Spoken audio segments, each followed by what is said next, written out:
জয় শ্রীরাম। দেখো বন্ধুরা, আমি মন্দিরে এসেছিলাম, তাই তোমাদের সঙ্গে একটু এটা শেয়ার করলাম। আজকে কালীভাসানের পাকুড়ে কালীভাসান মন্দিরে, বজরংবলীর মন্দিরেই মানে পুজো হচ্ছিল, ভোগ খাওয়ানো হচ্ছিল, তাই গেছিলাম। তো তোমাদের সঙ্গে একটু শেয়ার করলাম। তাহলে বন্ধুরা তোমরা দেখো, ঠাকুরের দর্শন করো তাহলে বন্ধুরা।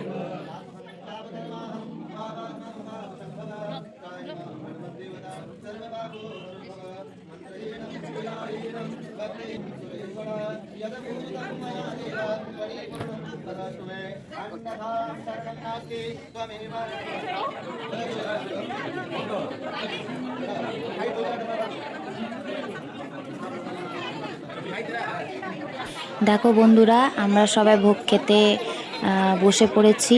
অনেক লোকজন হয়েছিল, তার মধ্যে আমরাও ছিলাম।